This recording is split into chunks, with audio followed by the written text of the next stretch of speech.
Welcome to Asian American Life. I'm your host, Ernabel Demillo.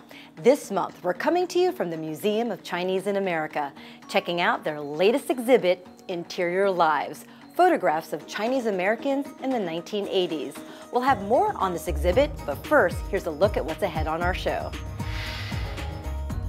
Broadway legend Baayork Lee plants big dreams in a Chinatown elementary school. Kyung Yoon meets with New Jersey's first Asian American congressman, Andy Kim. Classical ballet meets martial arts. Reporter Rayner Ramirez explores the world of Ninja Ballet.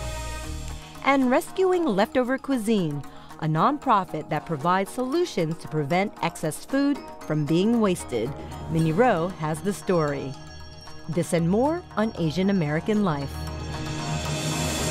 In 1981, the Chinatown History Project, now the Museum of Chinese in America, commissioned the photographer Bud Glick to document the changes in Chinatown. Now, more than 30 years later, they're connecting the past with the present with the exhibit Interior Lives. A new wave of immigrants from Hong Kong, Taiwan, and China settled into Manhattan's Chinatown, changing the domestic scenes of the neighborhood. From a bachelor society, a product of the racist Chinese Exclusion Act, to a family-oriented community.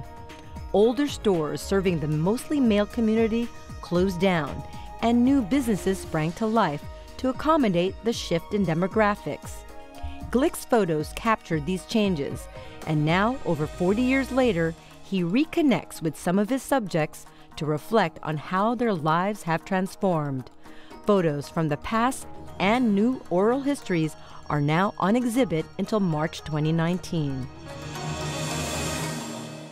And speaking of change, just a few blocks from here at PS 124, a group of students are taking to the stage, transforming their lives thanks to a Broadway legend who grew up right here in Chinatown.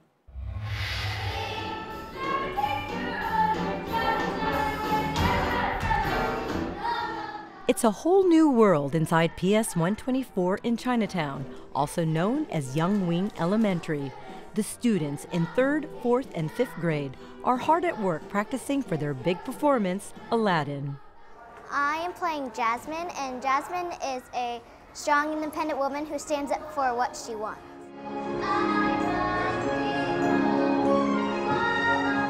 Wu and her classmates are part of the school's award-winning theater club. For close to a decade, it has been a transformative experience for the students.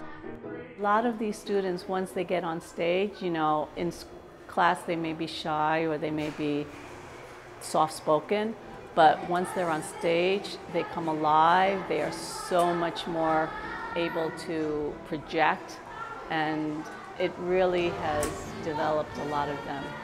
The club was formed almost 10 years ago, a passion project for Broadway legend and Tony honoree Baayork Lee. She wanted to bring musical theater to her hometown. I grew up in Chinatown, and we didn't really have theater, but at 5 years old, the casting agents for King and I came looking for children to play with Yul Brynner on Broadway, and so all of us kids went up, and I was very, very lucky to get the job. After A King and I, she got the acting bug and continued her musical theater career, starring in 12 Broadway shows, most famous for a chorus line and a flower drum song, along with being a sought-after choreographer. But her dream was to bring theater arts to her community. While Broadway is just a subway ride away from Chinatown, for the students here, many from working-class and immigrant families, it might as well be 1,000 miles away. But first, Lee had to convince the principal, Alice Hom. Having this kind of program after school was something I was, hesitant about, but they were very enthusiastic. They said that they would sponsor our school. I didn't think it would be as successful as it has turned out, because in our culture, theater arts is not seen as an educational kind of activity. But it was and is, well, a hit. And so that's how a school known for its chess champions also became a school known for its theater arts. The club started with 13 kids, and now dozens are clamoring to join. When Miss Hom came into the room and announced that we were going to have like a theater club, I was really excited because at home, my sister and I would like dance and sing. For students like Michelle, they not only get to perform on their school stage, but every spring they travel to a national competition. We take them to Atlanta every year to Freddie Gershon's Junior Theater Festival. 6,000 other kids who love theater. And when they walk in, they are the youngest, the only ones from New York, and the only Asian group. And they are rock stars.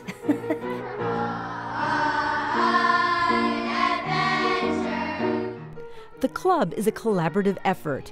For the first 2 years, iTheatrics and philanthropist Freddie Gershon funded the program. Lee's nonprofit arts group, the National Asian Artists Project, brought in professional performers, choreographers, and directors to work with the students. Lee even gave the school a shout-out when she received the Isabel Stevenson Tony Award last year. Thanks to Freddie Gershon, mentor, and Alice Hom, role model and principal of PS 124, Young Wing Elementary School, we started an award-winning after-school theater club. Today, the school does its own fundraising. It costs more than $1,000 per student to travel to Atlanta. And at a time when most schools are cutting back on art, Young Wing is investing in it. They also hired a full-time music teacher 7 years ago who works alongside the Broadway pros. I think to be at a place where the arts are really, really central and valued is such an honor for me to be a part of it, because I speak to other teachers even not far from here who have to fight for every single thing that they do. You know, and here it's just like expected that our kids should have art, should be enriched by the arts. When we came to visit, the students were busy rehearsing Aladdin, their first full-length play. Can we make a bigger difference between Iron Fist and Yes Pumpkin? Hannah Balagot, who recently starred in West Side Story, is a teaching artist with NAP. I'm very proud of them. This is a longer production than we've ever done, so we're throwing a lot of information at them and they're just taking it and running with it. Michelle, who plays the genie, hopes to be an actress one day, and she comes to life on stage. If you're like a shy person, you can like show your talent by like singing and showing everybody wrong that they are capable of like going in front of an audience and singing. And maybe her dreams will come true, just like Baayork Lee, a Chinatown kid who made good on Broadway. It just warms my heart that they have an option to love theater. What has theater given to you? It's given me a life. I said, you know, I know that I would have been a teacher or I would have been involved in my community in some way or another, but it has given me a life. It has opened my mind. It's made me who I am. I'm Ernabel Demillo for Asian American Life. I'm Kyung Yoon. The new year ushers in a historic moment for New Jersey when Andy Kim becomes the state's first Asian American congressman. Kim is also the first Korean American Democrat ever to be elected to the U.S. Congress. And he's just one of many Asian American candidates who made history in the 2018 midterm elections. I am proud to announce that we have won this hard. Andy Kim had never run for elected office when he decided to take on a two-term incumbent in New Jersey's 3rd congressional district. I got into this race because I'm a father of 2 baby boys. You know, I have a 3-year-old and a 1-year-old. This is me being a dad, worried about, you know, what kind of future my kids will have and what kind of country that they'll grow up in. Kim says he felt compelled to challenge Republican Tom MacArthur when he saw the staunch ally of President Trump working hard to repeal the Affordable Care Act. I wanted to give voice to them. I wanted to give voice to my community in New Jersey that I felt like was being represented by someone who wasn't looking out for them. The 36-year-old career national security expert served in Afghanistan as a civilian advisor to General David Petraeus and as the National Security Council's director for Iraq during President Obama's administration. Did you ever see yourself running for Congress? No, not at all. I'm somebody that has loved my home area in New Jersey, and I've always been interested in serving this country as I've been my whole career. But certainly never thought that I'd be doing this from seeking elected office, but certainly want to serve my country in the way that I can. Kim's election comes at a time when Asian Americans, already the fastest growing ethnic group in the United States, are testing the political waters in record numbers, from the local to the national. What we saw in the 2018 election cycle is an incredible number of candidates running up and down the ballot. That's, from school board to city council to state legislature to Congress. Tsao Bourgeois is the founder and president of New American Leaders, a national organization that trains people of immigrant heritage to run for public office. When you have an Asian American or an immigrant candidate or a person of color on the ballot, and they are an everyday American, and they're getting out there and asking their community to vote for them, there's much greater interest in democracy overall, and a greater interest because you're seeing someone who looks like you, who shares your experiences, who maybe is a parent in your school, who is a small business owner, and that gives you a connection to democracy in a way that you might not have with the existing leadership. And across the country, there were many firsts for Asian Americans coming out of the midterm elections. In New York, John Liu, who was born in Taiwan, and Indian American Kevin Thomas became the first Asian Americans to be elected to the New York State Senate. In Kentucky, Nina Kulkarni became the first Indian American to be elected state representative. And in Connecticut, William Tong made history as the first Asian American Attorney General. In Texas, Angie Chen Button was elected to the House of Representatives, becoming the third Asian American state representative in the Texas House. We are now seeing ourselves as being able to represent any community. That I don't have to be in a community that is predominantly South Asian or predominantly Asian American or even predominantly people of color. That I can be a leader anywhere in this country. And to me, that is an incredibly powerful step forward. And one of the first things that I did when I ran for Congress is I had an opportunity to speak to a large crowd of Korean American high school students from around the country. And I gave my remarks, and afterwards, a number of them came up and talked with me afterwards. And for them to come up to me and tell me that, that they're excited about politics, but never thought that that was necessarily an avenue that they should really seriously consider until they saw people like myself standing up and saying, this is what we can do. That made me feel really happy that I can hopefully be somebody that encourages and inspires others to see politics as a way to get involved. And Andy Kim says he wants to extend a hand to the next generation of Asian Americans to get involved in the political process and help build up a strong pipeline of leadership. I'm Kyung Yoon for Asian American Life. What if you take the grace of martial arts and combine it with the strength and forms of classical ballet? That's exactly what Shoko Tamai has done, and she's breaking all the rules with Ninja Ballet. Dancing with knives, for some people, may sound like a bad idea, but for Shoko Tamai, it's a new form of expression. It's called Ninja Ballet, a name that stuck when she incorporated martial arts in a new piece she choreographed and performed in Thailand. I had a tour in Thailand to present my own choreography. So I thought to myself, why do I not do this piece that I created between the martial arts and ballet?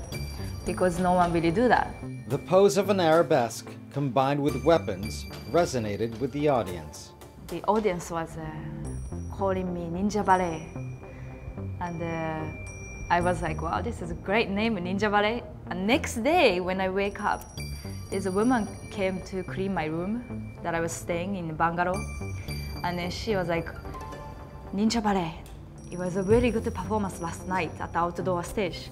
I was like, oh, you remember me? Well, this woman doesn't know my name, but she remembers Ninja Ballet. And so did Daniel Gallant, the executive director of the historic Nuyorican Poets Cafe, where Shoko was invited to perform Ninja Ballet. I knew she was a fantastic performer, but I was quite blown away by the multidisciplinary multi-artist production that she put together, and the way that she blended choreography, combat, athleticism, rhythm, music. Shoko Tamai began her ballet training as a toddler, but fell in love with the art form at the age of 9, after a performance brought two sides of her family together. So I'm half Japanese, half Korean. So I noticed both sides of the family were sitting together in the middle of the audience seats, and they were smiling together, which I have never seen in the regular life. So when I look at them, like as I come out on the stage, and I saw my mom, which is the Korean side, and my father, Japanese side, they are together with grandma, and I was like suddenly so happy to bring joy through performance. Shoko got a scholarship to the Central School Ballet in London at the age of 14. Later, she joined the Dance Theatre of Harlem in New York. Aware of her short career as a ballet dancer, Shoko pivoted and took a martial arts class. The weapons drew her attention. Ballet was more difficult when I studied. It was not, I was not born to become a ballet dancer. Like ballet was 20 years of training, like working hard, determination. All that comes in one alignment, and finally I became a professional. Martial art is something that I felt like I've been doing it since my past life or something like that. Martial art, you can actually play around. You can actually perform this until I become 100 years old if I live that long. But ballet, like maybe maximum 40 years old. Like I don't want to be on the pointed shoes and dancing until my stamina goes away. I want to end it in the highest level of my, it's like a flower life. It's like a classical ballet life. So I always thought like my last day will be like age 40, age 45. It's like my death. That's what I used to think of it as a ballet dancer. I think everybody who is doing ballet, they think about that. But for martial art, when I meet the martial arts, it's something that you can do for forever. And Shoko says that New York City is the perfect stage to launch Ninja Ballet.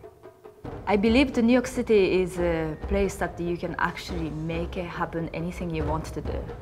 For example, someone like me, that I can wake up and be able to dance, and that's all of what I do. For this past 11 years, thanks God, I live here. I basically do only what I love to do and keep living my life, keep creating. I would like to bring Ninja Ballet to my home country in Japan. I would like to bring Ninja Ballet to world tour because I truly believe in what we do with martial art and dance. For Asian American Life, I'm Rayner Ramirez. I'm Kyung Yoon in Tribeca with the artist Richard Tsao, whose works are inspired by his Asian roots, but with a completely contemporary and colorful take. Richard Tsao has called New York home for more than 30 years, but his art is dotted with colors and influences from Asia. His recent exhibit at the Art Projects International Gallery in Manhattan is a good example. These are my works on paper. It's called Rounds. This body of works actually was inspired by Chinese bronze mirrors that I saw when I was at the National Palace Museum in Taipei many years ago. The Flood Room is where Richard Tsao has created his unique signature paintings inside a completely sealed and waterproofed studio that is kept heated at 110 degrees. His technique is like no other artist's. He mixes his own pigment and paint with marble dust on canvas. The pieces are soaked, dried, painted, and flooded in a process repeated over many years, a labor-intensive art form that creates an encrusted alchemy of colors and textures. They're bumpy. They're more like outer space terrain or landscapes that we see from satellite pictures. I'm Kyung Yoon for Asian American Life. I'm Minnie Roh. Just for a second, let's pretend that this is all the food that Americans buy and consume in 1 year. And this much, about 40%, is what is being thrown away every year. Food waste doesn't just impact our bottom line, it has far-reaching environmental consequences. And that's why one Korean-American millennial has made it his mission to tackle this global issue before it's too late for his generation. This is a common sight in today's world, especially in big cities. Every day in New York City, you kind of walk by, like when you go to the subway, when you walk on the street, you just see so many people that are just homeless and looking for food, and they have signs that say, hey, I just want to have some, money so I can get some food. And this is also an equally common sight, something that most of us are guilty of doing, even in our own homes. You see all this food waste, so much kind of bags of food just on the street. Robert Lee is the CEO and founder of Rescuing Leftover Cuisine, and as the name suggests, the nonprofit takes food from restaurants, catering services, and cafeterias that would otherwise have been thrown away and redistributes it to those who need it the most: homeless shelters, soup kitchens, faith-based organizations. When we first got started in 2013, there was a report that said that almost half of the homeless shelters in New York City were running out of food every night. And so it's just a fact that there's just too many people that are looking to kind of go to these places, and oftentimes they run out of food. And so for us to be able to kind of provide this food that would otherwise go to waste anyways, it just makes sense. Across the globe, there are over 800 million people who don't have enough to eat, and 1 in 7 Americans, including more than 12 million children, are what is called food insecure. On the flip side, an average family of 4 wastes about 1,200 pounds, or $1,500 worth of food a year, and throws out more food than plastic, paper, or glass. The worst part of this, in my opinion, is that it's completely preventable because we produce enough food in this country to feed everyone. If you took just 1/3 of the food that's being wasted and bring it to people who are food insecure, it would eliminate food insecurity. Not to mention the drain on our natural resources. Half of the land in this country is used for agriculture, along with 80% of available fresh water. Plus, all of this food waste ends up in landfills, where it produces methane gas, which is 84 times more potent than carbon dioxide as a greenhouse gas, and a major contributor to global warming. If you took food waste as a carbon emitter and ranked it as a nation, it would be 3rd, right after USA and China. Food waste is one of those things that all of us can do to change and to help kind of alleviate the carbon emissions. Lee himself is no stranger to food insecurity. He remembers his parents struggling as new immigrants to make ends meet, and he grew up understanding the importance of finishing the food on his plate. There were times, for example, my brother and I would just watch my parents watch us eat. They would just skip meals. When I saw my colleagues and classmates in school cutting off the edges of their sandwiches and stuff, I was just like, what's going on? I think really what formed my passion for Rescuing Leftover Cuisine. Lee graduated from NYU and was working at JP Morgan when he started RLC as a passion project. Today, RLC operates in 16 cities across the country, and Lee manages the day-to-day operations full-time with a staff and volunteers to pick up and deliver the food. Unlike the larger food rescue organizations like City Harvest, RLC focuses on smaller-scale food donations, 150 pounds and less. Instead of delivery trucks, they use people power. And by supplying regular food donations to social services organizations, those nonprofits can then use that displaced budget to provide services like housing and job skills training. The philosophy was always just every small bit counts. That 150 pounds or 100 pounds of food, for example, can still feed 90 people, which is so much. That philosophy extends into volunteering because it's 30 minutes of your time to volunteer. In addition, RLC's mission addresses eliminating waste at the source.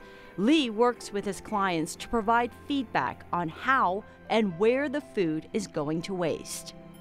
I mean, we work with not only just restaurants, we also work with like food business, kind of cafeterias within corporations. We also work with like fine dining places like Hazmi, and fast casual places. So it's really all across the board. I think that's really what kind of speaks to the fact that everyone can do this. Every single food business can participate in the food rescue organization program because it's really simple. It's really easy. Just at the end of the day, at the end of the night, you can just donate whatever excess food you have. Even you at home can be part of the solution. Make a grocery list before you go shopping so you don't overbuy, especially produce. Split your restaurant meals with your friends and take home the leftovers. And encourage your local establishments to partner with food rescue organizations. I'm Minnie Roh for Asian American Life. That's our show for now. If you want more information on our stories, you can follow us on Facebook at Asian American Life. And be sure to check out Interior Lives, photographs of Chinese Americans in the 1980s by Bud Glick. I'm Ernabel Demillo. We'll see you next time.